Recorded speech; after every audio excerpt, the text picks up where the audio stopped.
que trouxeram a Bíblia, abra comigo no livro de Hebreus, no capítulo de número 7, a partir do versículo 23, do 23 ao 27.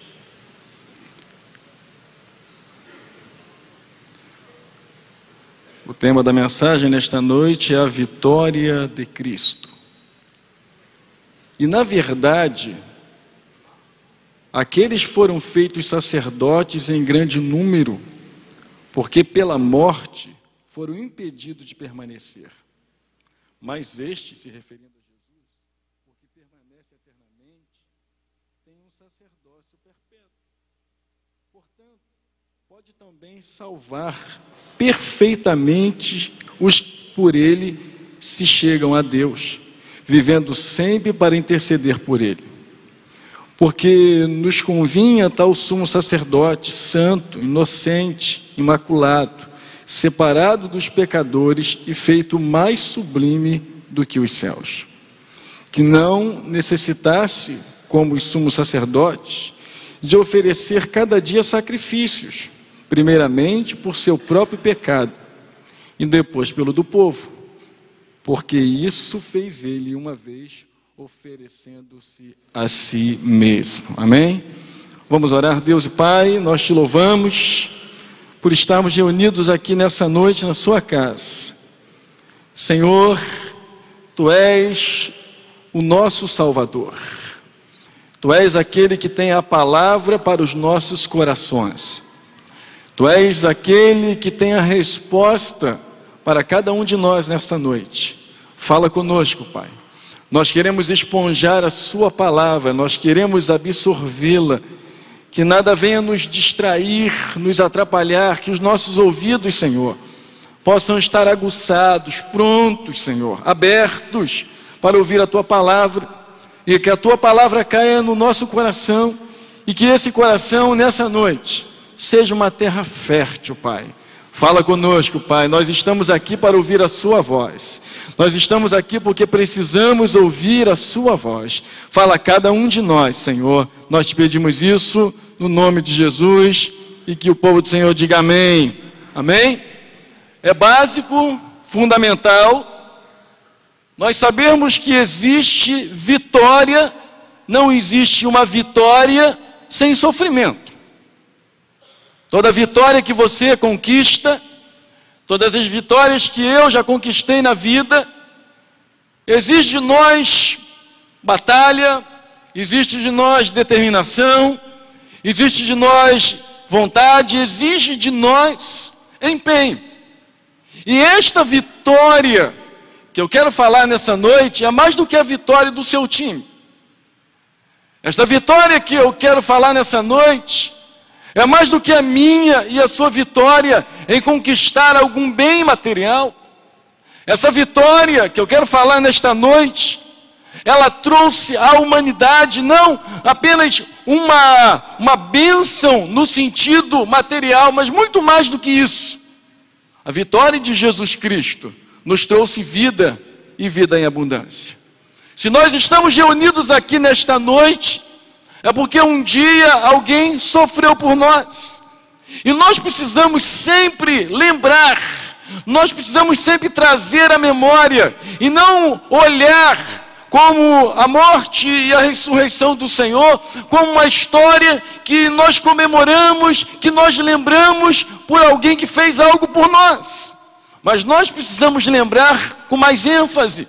Nós precisamos lembrar com o coração grato, com o coração aberto, porque esta vitória que o Senhor trouxe para nós, através do seu amor, através da sua graça, Ele mudou a minha vida, Ele mudou a minha história, Ele mudou a sua história, e Ele muda a história de qualquer pessoa que se achegar a Ele.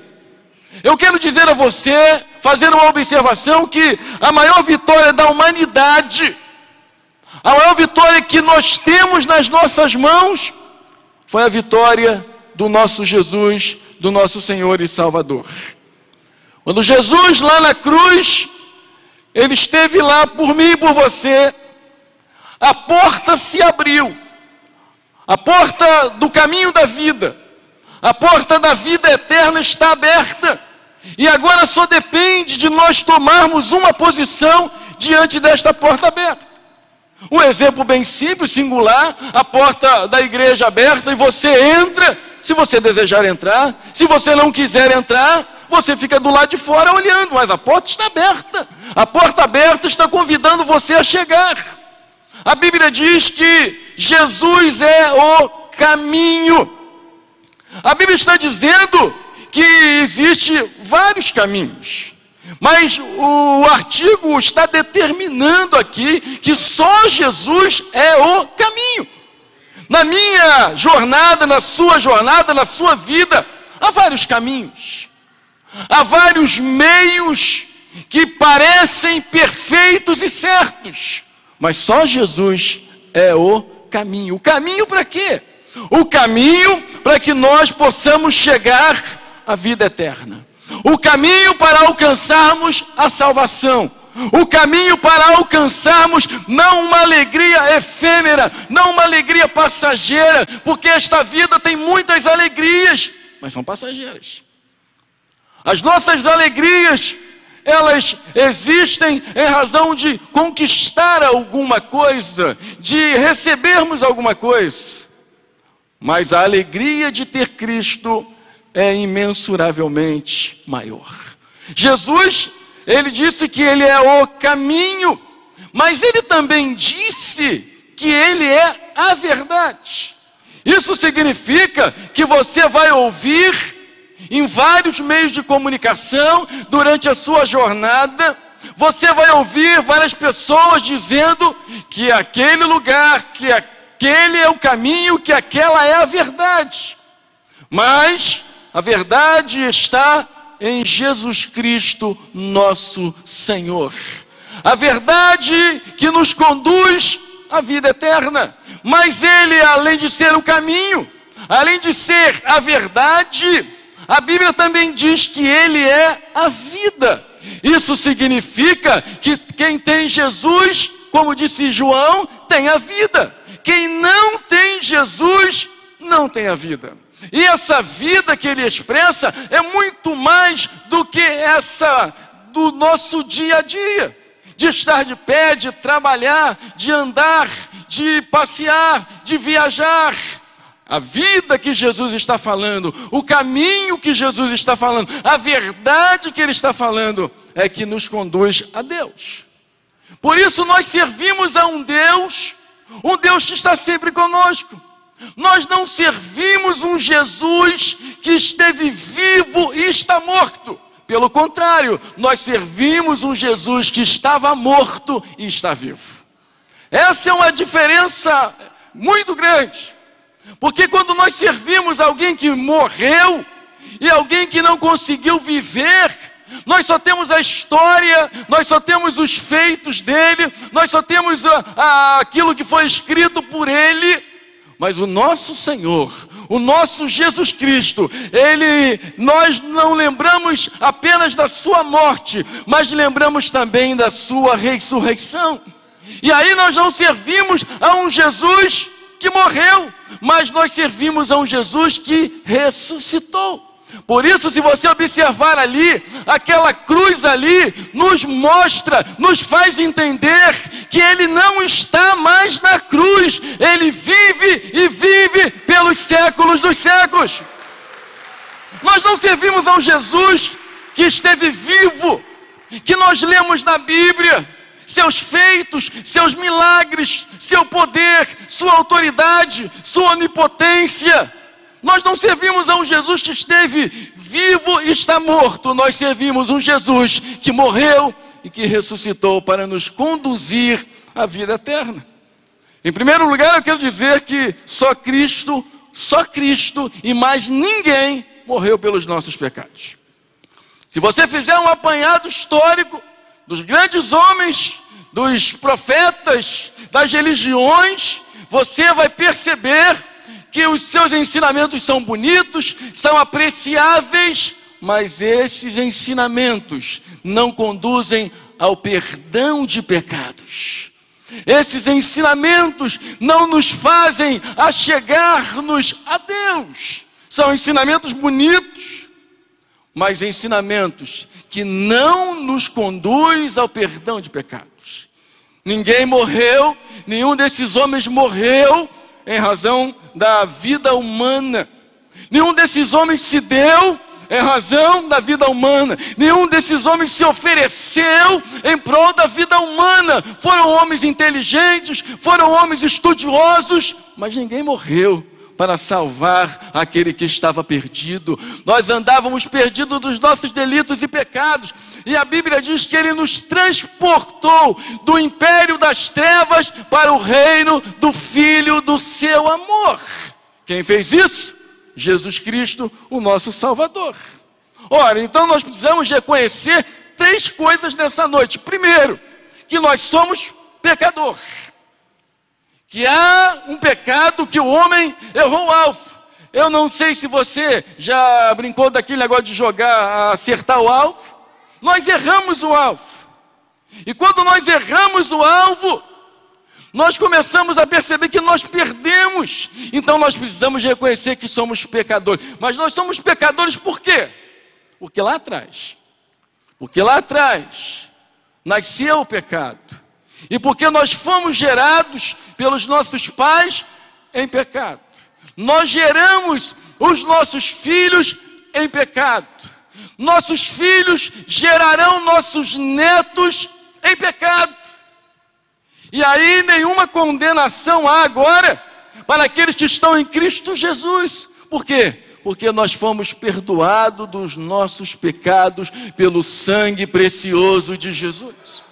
Jesus foi o único líder que deu o seu sangue para salvar a quem ele nem conhecia, a quem ele nem sabia, mas ele deu a sua vida por mim e por você.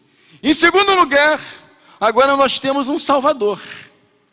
Nós temos alguém que está pronto a nos mostrar o caminho da vida eterna. Nós temos agora alguém que quer nos orientar para irmos para o céu. Você só não tem um Salvador se você não quiser. Você só não tem um Senhor se você não quiser, se você não desejar. Em terceiro lugar, nós precisamos nos aproximar dele. Por quê? Porque lá na cruz, Jesus se aproximou de nós.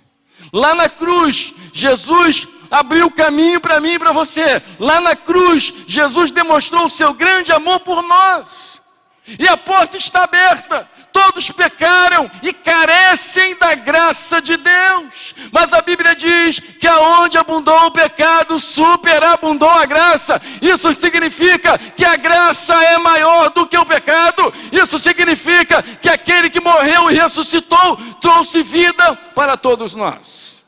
E vida em abundante. E aí eu quero destacar 6 coisas importantes. Primeira coisa que eu quero destacar é que Jesus, ele se torna o fiador de uma superior aliança. O fiador é aquela pessoa que tem o quê? Que dá garantia. Talvez você tenha tido alguém ao longo da sua jornada que foi um fiador. E essa pessoa que é fiador, essa pessoa, ela está dando a garantia de que se você não pagar, ela paga. De que se você não puder, ela pode.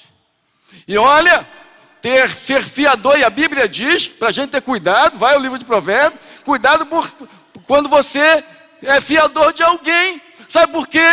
Porque o homem, ele pode dar garantia hoje, mas ele pode perder a garantia amanhã. Ele pode dizer a você, olha, se você não pagar, eu pago. Mas amanhã o homem é vulnerável, ele pode se aborrecer com você, ele pode esquecer de você, ele pode morrer, ele pode desaparecer, ele pode sumir e a sua garantia vai embora. Mas Jesus não. Jesus é a garantia, ele fez um pacto, ele fez uma aliança, ele é a garantia de Deus perante os homens e ele é a garantia do homem perante Deus. Nós não precisamos viver com medo, Nós não precisamos viver preocupados. Por quê? Porque nós temos a garantia em Jesus Cristo. Jesus é a nossa garantia. Em todos os momentos, em todos os dias, em todas as horas, você não precisa ficar preocupado. Porque Jesus é a garantia que você tem. A garantia de quê, pastor? De que Ele vai estar conosco todos os dias. Quem dá essa garantia de estar todos os dias com você? Sua esposa não está todo dia com você. Seu esposo não está todo dia com você. Seus filhos não estão todo dia com você. Seus pastores não podem estar todo dia com você ao seu lado. Mas Jesus é aquele que está conosco todos os dias. Quando você está alegre, Ele está lá. Quando você está triste, abatido, Ele está lá. Quando você ora, Ele está lá. Quando você intercede, Ele está lá. Quando você está amargurado, Ele está lá. Quando você está aborrecido, Ele está lá. Quando você está inquieto, Ele também está lá. Quando você está em crise, Ele também está lá. Quando você está chorando, Ele também está lá. Quando você está passando uma dificuldade, Ele também está lá. Quando você está passando uma enfermidade, Ele também está lá. Por quê? Porque Ele sempre estará com o seu povo. Você tem outra garantia melhor do que essa? Essa é a garantia de que a cada dia o Senhor estará conosco. A cada dia Ele estará ao nosso lado. E aí Ele escreve para mim e para você um testamento. Ora, um testamento, ele só tem o seu devido valor depois o quê? Da morte do testador. Eu não sei quantos daqui já fizeram o testamento. Se você não fez, faça, porque um dia você vai morrer, isso é certo, né? Um testamento, mas esse testamento, ele só serve depois da morte daquele que fez o testamento. Ou seja, o que significa um testamento? Ele assegura, em primeiro lugar, a vontade de alguém. No testamento está a vontade de alguém. Então alguém escreve lá no testamento a sua vontade em relação a doar os seus bens para uma pessoa. Em doar todo o seu esforço, todo o seu trabalho para uma pessoa que ele preza muito e que ele gosta muito. Ora, a segunda coisa é que esse testamento é a proteção dos direitos dos herdeiros do testador. Diante desse testamento, você pode reivindicar que você é dono de alguns bens, que pertence a você alguns bens. Isso significa que quando nós lemos o Novo Testamento, nós encontramos promessas de alguém que morreu para nos dar o testamento e de que alguém que vive para ratificar esse testamento que ele nos concedeu. O testamento de vivermos uma vida abençoada. Há muitas promessas na Bíblia. Alguns estudiosos dizem eles que há pelo menos 8.000 promessas na Bíblia. Você sabe o que são 8.000 promessas na Bíblia? É uma quantidade enorme de promessas que o Senhor estabeleceu para você e também para mim. Que Deus escreveu para mim e para você.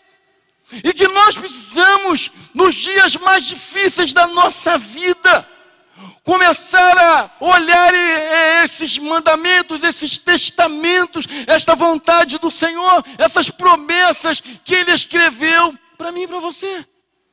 Nós vivemos dias, às vezes, conturbados, porque muitas vezes nós esquecemos que Jesus está ao nosso lado, que Jesus está presente, que Jesus está conosco. A segunda coisa que eu quero destacar é que a morte física, na verdade, dominava sobre a vida de todos os sacerdotes. O texto que nós lemos mostra: todos os sacerdotes morriam.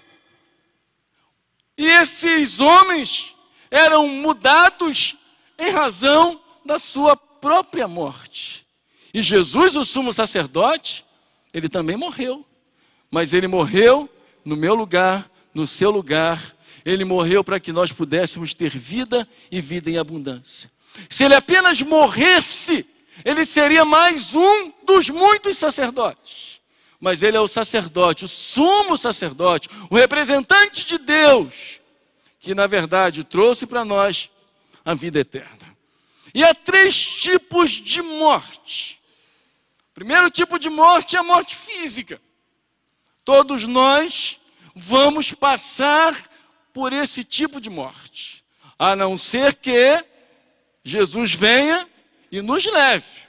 Mas enquanto Jesus não vier, enquanto Jesus não arrebatar a sua igreja, nós estamos propícios a ter a morte física, morrer. E olha, a Bíblia é tão maravilhosa, Deus decretou isso lá no livro de Gênesis. Ele disse para Adão: tu és pó e ao pó voltará. Se você tem alguma dúvida a respeito de Deus, você pode tirar essa dúvida, porque até hoje, de geração em geração, essa ordenança, este decreto de Deus continua existindo.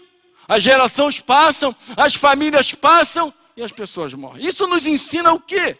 Que nós precisamos aprender nessa jornada de vida a valorizar as pessoas que estão conosco. Por quê? Porque um dia ou elas não estarão conosco, ou nós não estaremos com elas. A gente precisa então observar que esta morte física é uma morte que alcança a todas as pessoas. Não há ninguém nesse mundo, não há uma só pessoa, sequer uma pessoa, desde o maior ao menor, desde o mais rico ao mais pobre, qualquer pessoa não tem como fugir dessa morte. Um dia vai chegar a sua vez, um dia vai chegar a minha vez, e um dia vai chegar a nossa vez. Todos vão fisicamente morrer. Ora, se eu sei que um dia eu vou morrer, e eu sei que um dia eu não estarei aqui, o que eu preciso então aprender? A viver dia a dia de uma forma melhor, de uma forma mais envolvente. Nós aprendemos hoje de manhã como é difícil amar o inimigo. É verdade. Mas Jesus deseja que nós observemos os seus mandamentos e apliquemos os seus mandamentos. Que nós coloquemos no exercício da nossa vida. Porque se você vai para uma sala de aula e você apenas ouve a instrução do professor e você não aplica aquilo que você aprendeu, qual é o valor? Nenhum. Nós somos o povo de Deus. E se existe um povo instruído, somos nós, irmãos. A cada domingo, a cada quinta-feira, nós estamos aprendendo a como viver melhor para Deus e como viver melhor ao lado das pessoas.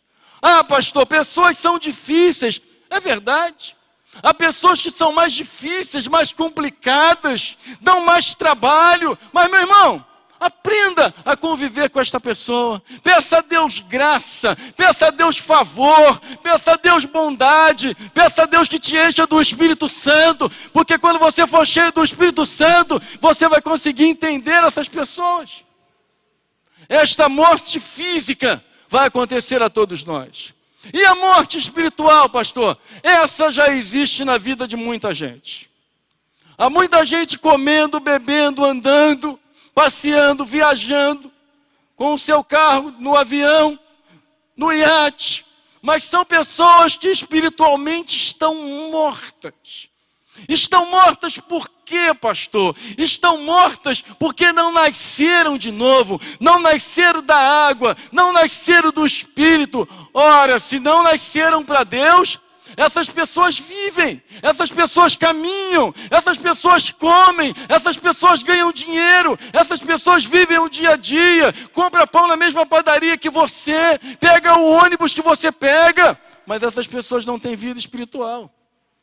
Essas pessoas não estão apenas perdendo a vida física, mas elas estão propensas a perder também a terceiro tipo de vida, que é a vida eterna. Essas pessoas estão eternamente mortas. Isso é uma realidade muito grande, irmãos. Se nós olhássemos assim, porque não há no mundo, não há na terra outra agência para que as pessoas possam receber a passagem para ir para o céu, a não ser a igreja.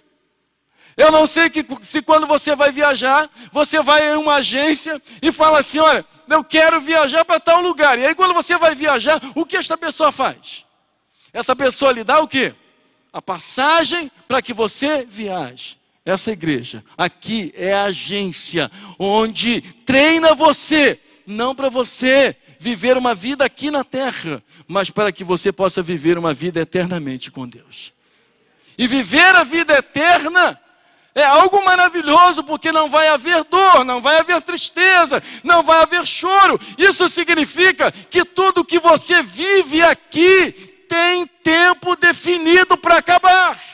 Todo o seu sofrimento um dia vai acabar. Por quê? Porque o seu nome está escrito no livro da vida. Você sabe o que é isso? Você já foi para a faculdade, fez uma prova, quando chegou lá, você viu o seu nome escrito lá, o que você fez? Eu me lembro que eu fiz uma prova para a faculdade e quando eu olhei que o meu nome estava lá, eu pulei, eu gritei, eu torci, eu me alegrei. Por uma coisa tão simples, por um esforço meu, mas saber que o meu nome, saber que o seu nome está escrito no livro da vida é muito mais. Saber que o nosso nome está escrito no livro da vida. Saber que Deus um dia vai chegar para mim, vai chegar para você e vai dizer, servo bom e fiel. Olha como Deus vai nos olhar com toda a nossa imperfeição, com toda a nossa falha, com todo o nosso erro. Deus vai olhar para nós e vai dizer, servo bom e fiel, foste fiel no pouco e sobre muito eu te colocarei. Aí Ele vai dizer aquela palavra maravilhosa, entra no gozo do teu Senhor. Você já imaginou? Outro dia estava imaginando. Falei, não tem jeito, um dia eu vou morrer. Eu gosto de viver, mas um dia eu vou morrer. Eu falei, já imaginou o dia, você já parou para pensar o dia que você chegar diante de Deus? O dia que nós chegarmos diante do Senhor, tete a tete com Deus, cara a cara com Deus, e Deus abrir aquela porta e dizer assim, servo bom e fiel. Foste fiel no pouco, sobre muito eu te colocarei. Entra no gozo do teu Senhor. Irmãos, não existe título melhor, não existe prêmio maior, não existe bênção maior do que ouvir isso do nosso Senhor. Mas há muita gente que está morrendo eternamente. Há muita gente que está perdendo a vida eterna. Há muita gente que está deixando de viver a vida que Deus tem para elas. Por quê? Porque estão optando por viver uma vida que elas escolheram aqui na terra. Eu quero destacar então 4 características de Jesus. Desse que é o caminho, a verdade e a vida. Primeiro, Ele é santo. Ele é santo. Você já imaginou Deus, um Deus santo? Ele é santo e olha para mim e para você e nos perdoa. Quantas dificuldades nós temos para perdoar alguém que é igual a nós? Talvez você tenha uma grande crise em perdoar quem é igual a você. Ser humano igual a você. Não falha numa área, mas falha na outra. Mas Deus olha para você, Deus olha para mim, Deus olha para nós com a sua santidade. E Ele nos aceita, Ele nos perdoa, Ele nos ama. Segunda coisa, esse Jesus é inculpável. Você não vai conseguir achar culpa alguma no Senhor. Terceira, Ele não tem mácula, não tem mancha.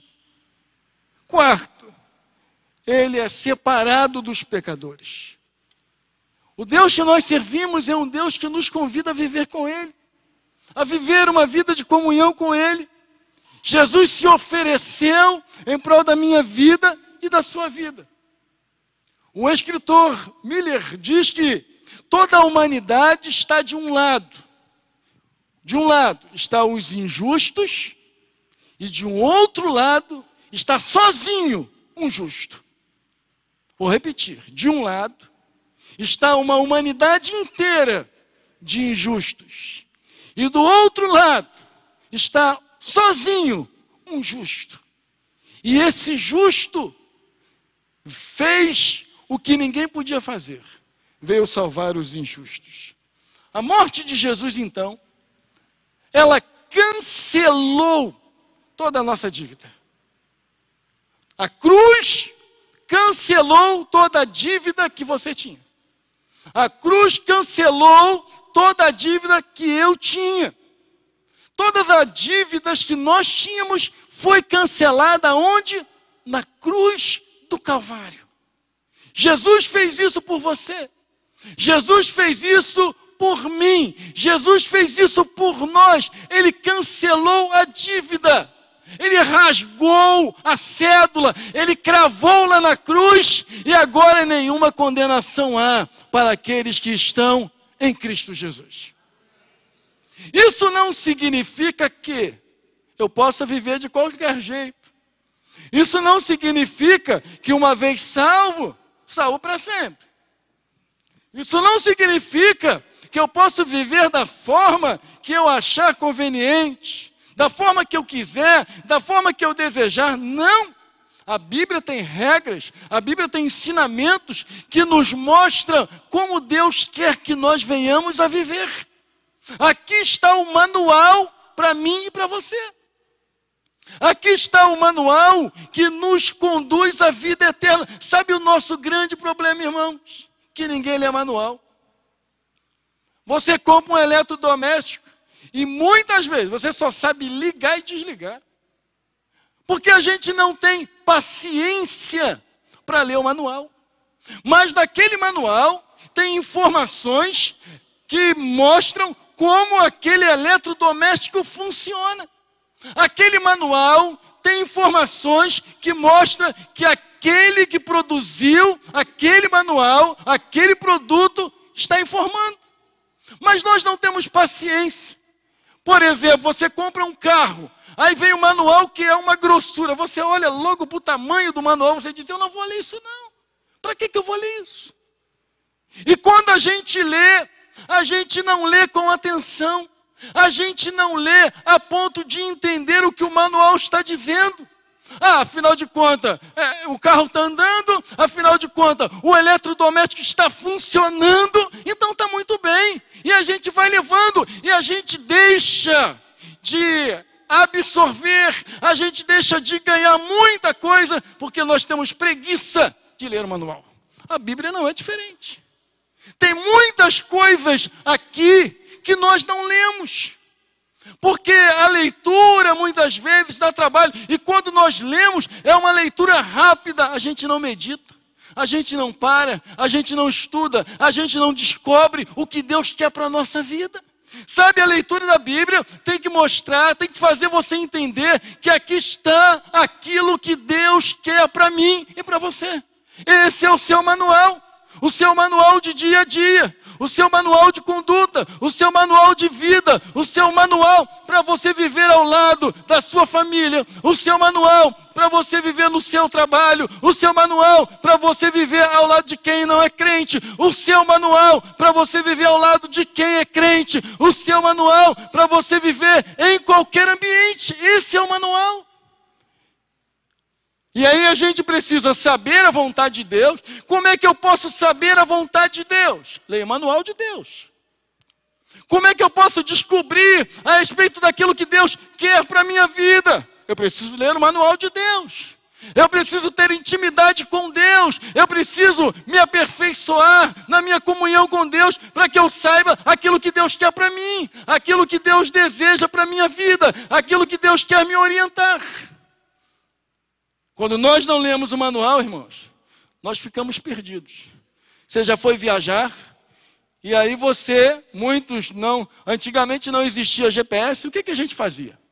A gente olhava as placas, não é assim? As placas, elas fazem o quê? Elas nos orientam. Você vai a qualquer lugar, se o lugar for bem sinalizado. Você vai viajar a tal lugar, vou. E aí, é bem sinalizado?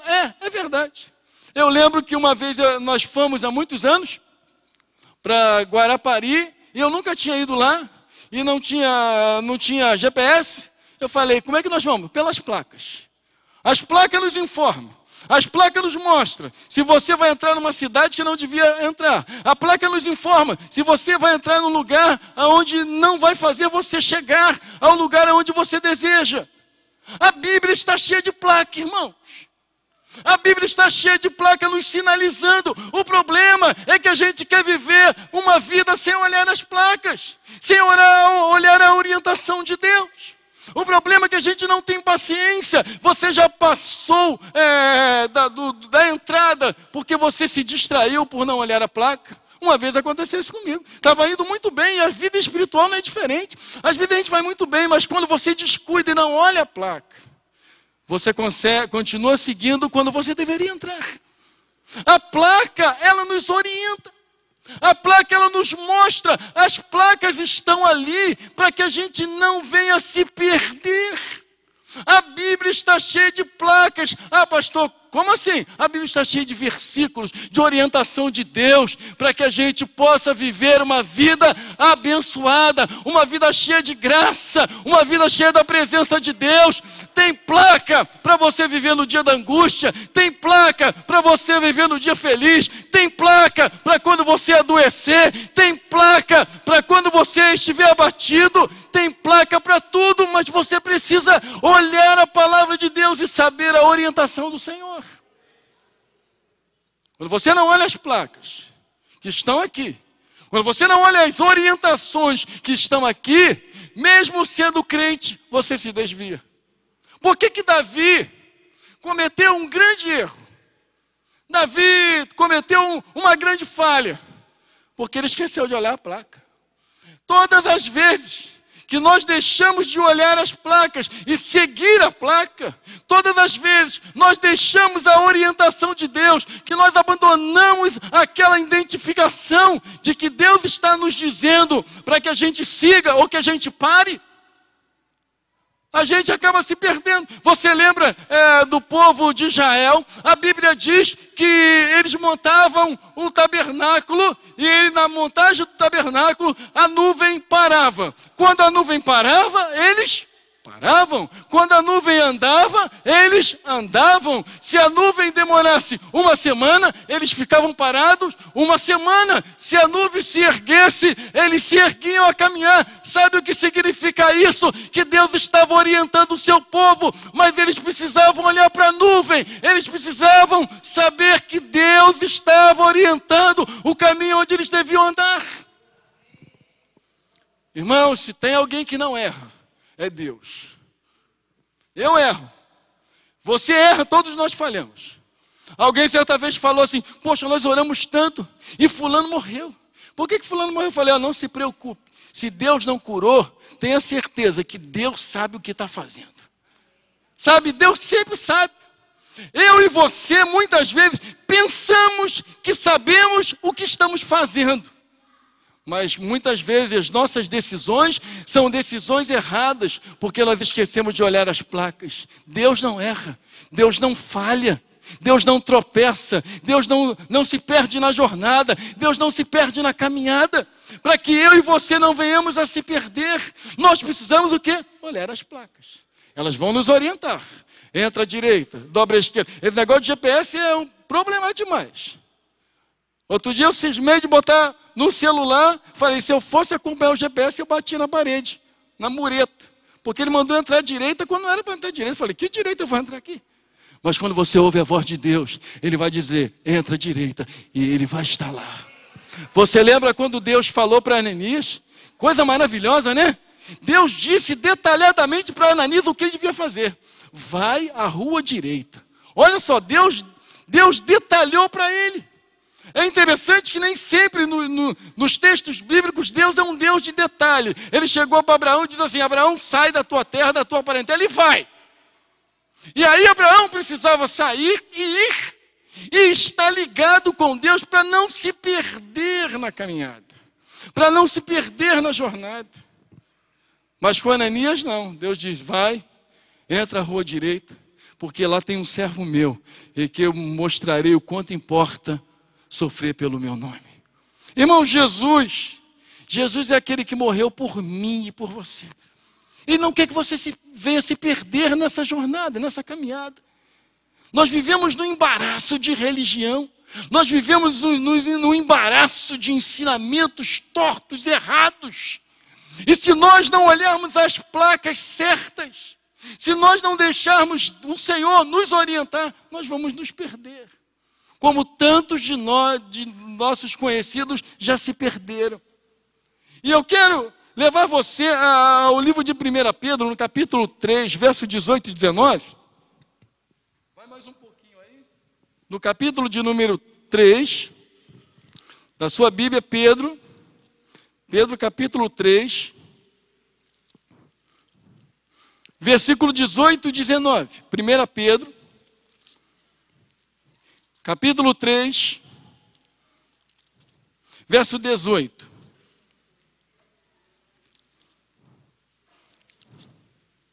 Diz assim: porque também Cristo padeceu uma vez pelos pecados, o justo pelo injusto, para levar-nos a Deus, mortificados, na verdade, na carne, mas vivificado em espírito, no qual também foi e pregou aos espíritos em prisão.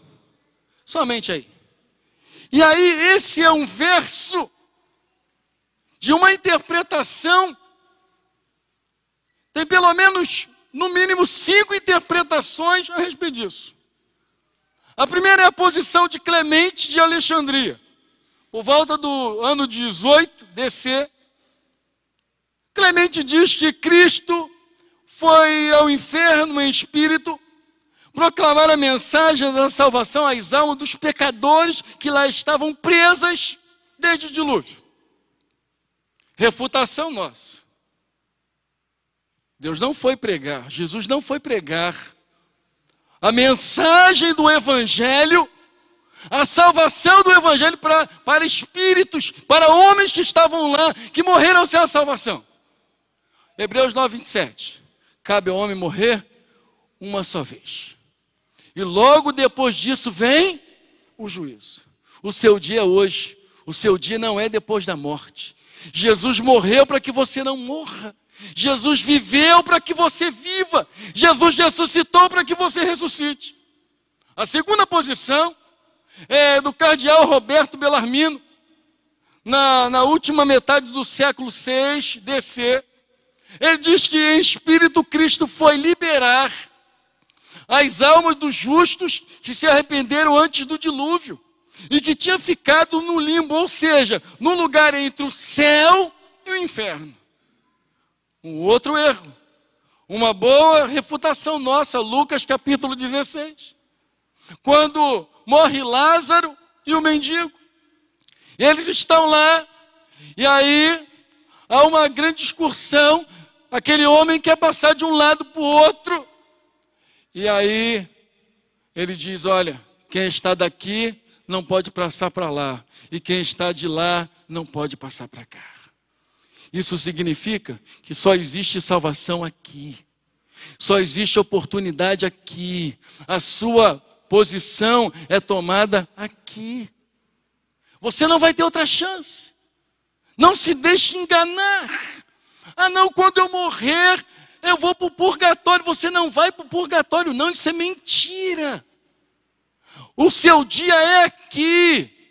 A sua oportunidade é aqui, e você precisa aceitar o Senhor aqui, e não depois da morte.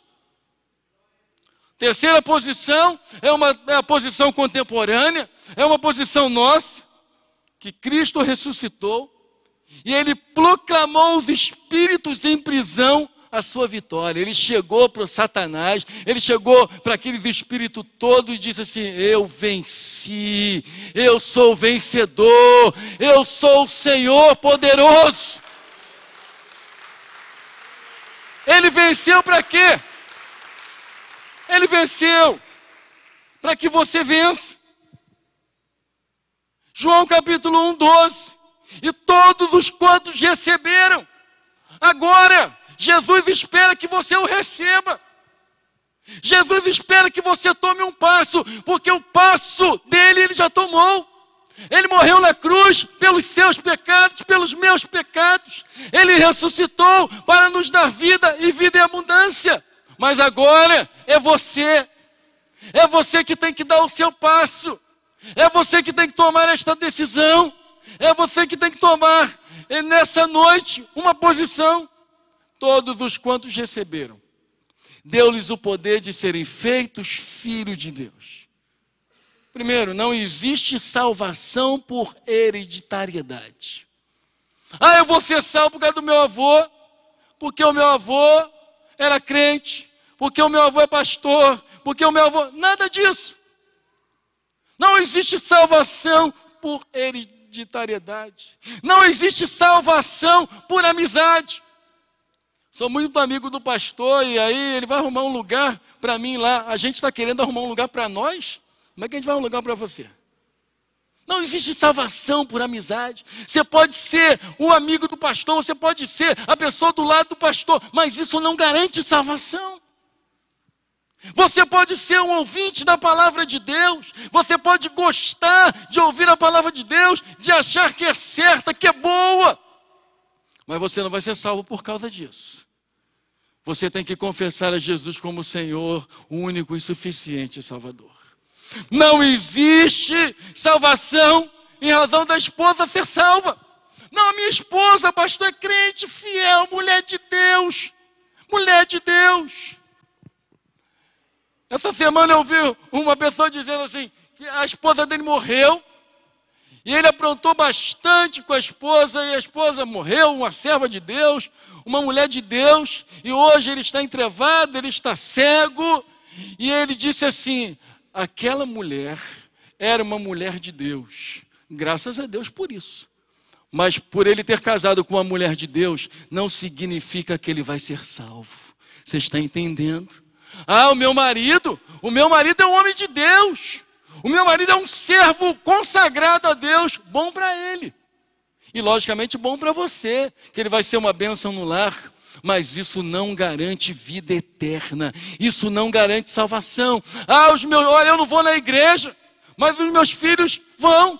Você já leu o texto que diz, ensina a criança o caminho, onde ela deve andar.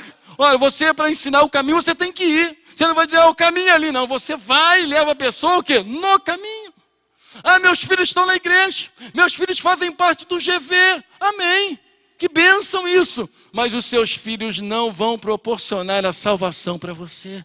Essa é uma decisão sua. Os pais não podem salvar os filhos não podem salvar os pais. Por quê? Porque essa é uma decisão, irmãos. É uma decisão só sua. Eu lembro há muitos anos que havia um evangelista na televisão chamado Rex Samba. E todas as vezes que ele, antes de terminar o culto, ele dizia assim, se o seu coração parasse de bater agora, você sabe aonde você iria passar a eternidade? Você sabe para onde você iria? E olha, para o coração parar de bater, irmãos, é fácil demais. Às vezes você fala com a pessoa, conversa com a pessoa, no outro dia a pessoa morreu. Eu me lembro de uma tia minha, eu estive com ela de manhã, levei ela, peguei ela no hospital, deixei ela em casa. E ela, serva do Senhor, graças a Deus por isso. Levei ela em casa, deixei ela em casa, falei com ela, conversei com ela, orei por ela, e ela falou assim, ora por mim para que Deus me abençoe. Eu orei por ela. Eu orei e fui embora. Quando eu cheguei em casa, foi o tempo de eu sair da casa dela e chegar em casa, o telefone tocou. Marcos, sua tia morreu. Falei, não acredito. Eu saí de lá agora, nesse exato momento. Eu fui a última pessoa que falou com ela. Sabe, irmãos, você não tem controle sobre a sua vida. Você não pode deixar de santificar a vida amanhã. Você não pode deixar de aplicar a Bíblia amanhã. Você tem que aplicar hoje. É hoje. A aplicação da palavra de Deus não é para o dia seguinte. A aplicação da palavra de Deus é para hoje. Se você tem alguma coisa contra alguém, é hoje. Resolve isso. Se você precisa de salvação, de aceitar a Jesus, é hoje. Porque você não sabe quanto tempo você vai durar. Você não sabe quanto tempo você vai viver. Você não tem controle. Você não sabe quanto você tem de validade. Até quando você vai. Se você precisa se santificar, se santifica hoje. Se você precisa ser uma pessoa consagrada a Deus, consagre-se hoje. Se você precisa aceitar a Jesus, aceite hoje. Eu me lembro que eu falei para um homem, estava numa indecisão certa feita, se ia se batizar ou não. Ele falou assim: pastor, eu vou esperar minha mulher. Eu falei: rapaz, não faz isso. Sabe, irmãos, tem coisas que a gente não pode esperar. Tem coisas que a gente não pode deixar para amanhã. E vida eterna é uma dessas coisas. Nós não podemos deixar para amanhã. Nem nós, os que servimos a Deus, porque sem santificação ninguém. Eu gosto desse versículo que ele coloca todo mundo junto. Todo mundo junto. Os pastores, os diáconos, os auxiliares, está todo mundo junto. Sem santificação ninguém verá o Senhor. Ninguém, irmãos. Por melhor que seja esta pessoa, naquilo que faz, sem santificação, ninguém verá o Senhor. Esta palavra serve para nós, a você que entra na igreja e que ainda não tomou a decisão. Essa é a sua noite. Esse é o dia que Deus escolheu para você. Agora, eu não posso decidir por você. Eu não posso tomar essa decisão por você. Mas você pode. Você pode tomar a decisão e viver uma nova vida em Cristo. Você pode viver nessa noite uma vida de bênção, uma vida de arrependimento, uma vida de graça. Vamos ficar de pé? Eu queria que você que nessa noite diz assim: pastor, eu sou crente, mas eu preciso mais de Deus. Eu preciso me santificar. Sabe, isso não é vergonhoso, irmãos. Eu estava dizendo a uma pessoa que o sábio, a Bíblia diz assim, o sábio ouve a instrução e ele fica o quê? Mais sábio ainda. Talvez você olhe para a sua vida espiritual e diga assim: a minha vida espiritual precisa melhorar. Eu preciso me santificar. Eu preciso ser mais de Deus. É hoje. O seu dia é hoje. Talvez você esteja aqui, já entrou na igreja um montão de vezes, e você nunca toma uma decisão. Seu dia é hoje. Seu dia é hoje. Não para amedrontar você, não para deixar você preocupado. Mas eu me lembro de um rapaz que entrou na igreja e o pastor fez o apelo naquele dia. E ele não quis decidir. Aliás, ele acabou decidindo. Se você não quiser aceitar, você decidiu também. Você acabou decidindo não receber Jesus na sua vida. Se você recebeu, você também tomou a decisão. E aquele rapaz jovem disse assim: deixa para outro dia, deixa para uma outra oportunidade. E foi embora. No meio do caminho, ele bateu com a moto. Da igreja se escutou o barulho. E quando chegaram lá para ver, aquele rapaz tinha morrido. Eu não quero te amedrontar, mas eu quero dizer a você que você não tem controle sobre a sua vida. Aliás, nenhum de nós tem. Se você quer aceitar Jesus, eu convido a você a levantar uma das suas mãos onde você está. Eu convido a você a tomar essa decisão nessa noite. Mas as pessoas estão me olhando. Não importa isso não, irmãos. O que importa é que Deus olhe para nós. Eu disse para certa pessoa: olha, para ir para o céu, a gente tem que fazer qualquer coisa. Se a Bíblia diz amar, se esse é o caminho para ir para o céu, a gente tem que aprender a amar. Se a Bíblia diz que eu tenho que perdoar, eu tenho que perdoar, porque esse é o caminho para mim entrar no céu. Eu tenho que fazer qualquer coisa. Se você está aqui nessa noite e diz assim: eu quero receber Jesus, eu queria que você levantasse bem alto uma das suas mãos, dizendo assim: eu quero Jesus como meu Salvador.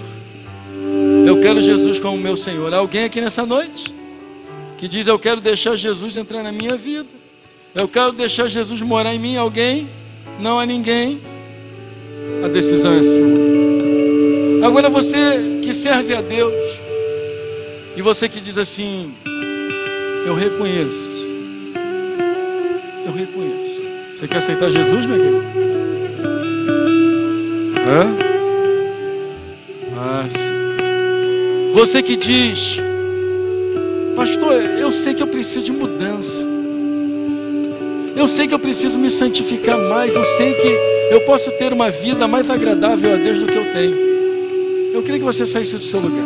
Esquece que está do seu lado, que essa pessoa que está do seu lado não pode te dar salvação, não pode te dar vida eterna. Essa pessoa é uma pessoa igual a você. Mas o Senhor pode mudar a sua vida. Sai do seu lugar se você quer essa oração. Sai do seu lugar se você diz assim: eu sei que eu posso ser mais. Eu sei que se o meu coração talvez parasse de bater, eu tenho dúvida. Você tem dúvida da salvação? Tem gente que está na igreja, mas tem dúvida da salvação. Se você tem dúvida, sai do seu lugar, vem aqui na frente. A gente não vai envergonhar você. A gente só vai orar por você, para que Deus possa te abençoar. Você que está aqui na frente, coloque a sua mão no coração. Estenda a sua mão, você que ficou aí. Pai, obrigado pelo sacrifício da cruz. Nós reconhecemos a Tua graça e a Tua misericórdia. Aqui estão essas pessoas que o Senhor conhece, que o Senhor sabe da necessidade. Senhor, Tu és aquele que sonda o coração. Tu sabes por que essas pessoas estão aqui. O Senhor sabe por que elas saíram do seu lugar. Te peço nessa noite, abençoa, fortaleça, sustenta, santifica, restaura, renova a vida de cada uma dessas pessoas. Estende as tuas mãos sobre cada uma delas. Que elas saiam daqui hoje diferentes. Que elas saiam daqui com forças para viver uma vida melhor, com forças para viver uma vida adequada aos padrões que o Senhor estabeleceu. Nós as abençoamos nessa noite, na autoridade do nome de Jesus. Nós pedimos que toda sorte de bênçãos os alcance, os acompanhe, que seja derramado sobre cada uma delas Tua graça e bondade, Tua misericórdia e perdão. É o que nós te pedimos, Pai, no nome de Jesus. E que todos digam amém.